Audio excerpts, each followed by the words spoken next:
Good morning students. Today we will proceed with the remaining evaluation tests. So we had already discussed the film tensile strength, water vapor permeability. Okay, so now we have to discuss the remaining tests, which includes here adhesion test, diametral crushing strength, in vitro performance, stability studies, visual inspection of color uniformity, roughness and hardness, and then resistance to chipping and cracking. So first coming to adhesion test. So adhesion test, the name itself, it is showing how firmly the film adheres to your tablet. So this you are measuring. Okay, so then you will peel the film from the tablet. Okay, so this test is done with your tensile strength testers, and with these tensile strength testers you will see the how much amounts of force is required to peel the film from the tablet. Okay, so I repeat, this adhesion test is done with tensile strength testers and it is used to measure the force which is required to peel the film from the tablet surface. Okay, so this is with the adhesion test. Next coming to a diametral crushing strength. Diametral crushing strength of the coated tablets. Okay, so it is nothing but like hardness of the uncoated tablet. We measure the hardness of the uncoated tablet. So here after doing the film coating, how much extra strength your coated tablet is gaining, that we want to measure. So here the relative increase in the crushing strength which is provided by the film will be measured. Okay, so here the resistance, obviously the resistance of the uncoated tablet to crushing will be a major factor in the test results. That means how much that uncoated tablet is resistance towards crushing, that is the hardness, right? So that is the hardness of the uncoated tablet. And with this test, one we are getting information on the relative increase in the crushing strength which is provided by a film, and the contribution which is made by the changes in the film composition. And if you do any film if you are altering any film composition, so how it is altering the relative strength of the film, that also you are studying in this test. So you will come to know if you are using which composition, how much there is a relative increase in the crushing strength which is provided by the film. Okay, so next, in vitro performance. So in vitro performance, that is done by a disintegration and dissolution testing. So this is evaluated by disintegration and dissolution testing, and one point you need to remember is why do we do the coating. Suppose if you, and we have already seen the equipment design model method, that USB type 1 dissolution is a basket one and USB type 2 is a paddle one. Okay, so one thing which you have to keep in mind while doing this in vitro performance is, suppose if your film coating is intended to delay the drug release, then the disintegration and dissolution time can get altered. But if your film coating is done for other purpose, and if it is not for the purpose of delaying the drug release, then the disintegration and dissolution should not get altered and they should be almost similar to your uncoated tablet. Okay, so this is very clear.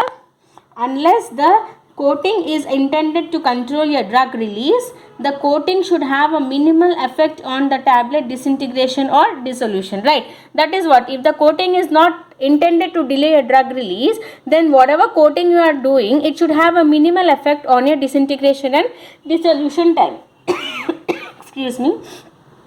And the description of the standard equipment and the methods we have already discussed, and that is also given in USP. Sorry. Next, coming to your stability studies. Okay, so stability studies, this must be conducted on the coated tablet to determine the effect of temperature and humidity changes. Okay, so we have to see here what effect the temperature and humidity will cause on film defects. So if temperature and humidity are causing any film defects, that will study in your stability studies.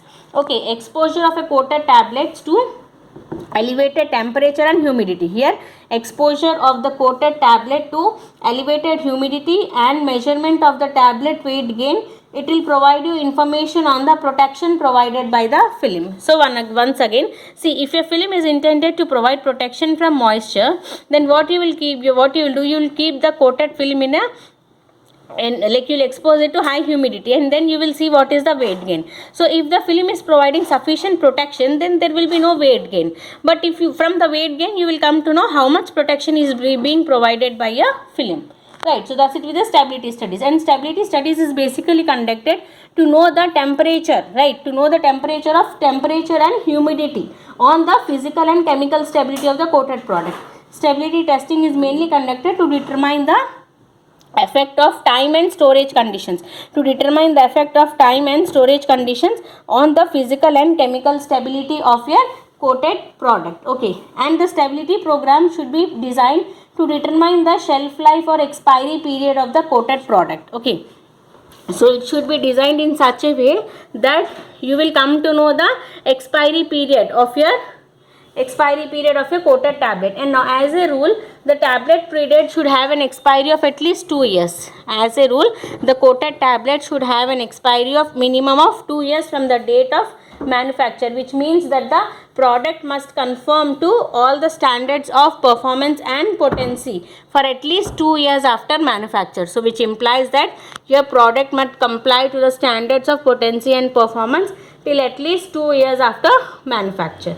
Okay, so this is with your stability studies. Next, your visual inspection of your color uniformity, roughness and hardness. Okay, you know, some investigators, they thought to quantify the roughness, hardness and color uniformity by the instrumental means, but that much is not required. The visual inspection is enough. For a coated tablet, the visual inspection of color uniformity, roughness and hardness is enough. And one simple test, a practical qualitative measure of the resistance of a coated tablet to abrasion. Resistance of a coated tablet to abrasion, you can test it in a simple way. First, what you have to do is take a tablet and rub it on a paper. Okay, if your film is resilient, that means if the film is strong, it will remain intact. That means no color will be transferred from the coated tablet to the paper. But if your coating is very soft, then soft coatings will get erased. So your paper will become colored. So this is the way of testing the resistance of the coated tablet to abrasion. So this is a very simple measure which you can do in laboratory. So how you will do is just rubbing the coated tablet on a white sheet of paper. Okay, so a resilient films will remain intact, whereas and no color will be transferred to the paper. But if you have very soft coatings, so these very soft coatings, they can be readily erased from the tablet surface to the paper. So if you have very soft coating, that will be erased and your paper can be colored. So this is a very simple way of testing the resistance of your coated tablet to abrasion. Okay, and next you have resistance to chipping and cracking. Resistance to chipping and cracking. Okay, so this will come to know that how to handle. So this is important for handling processes, right?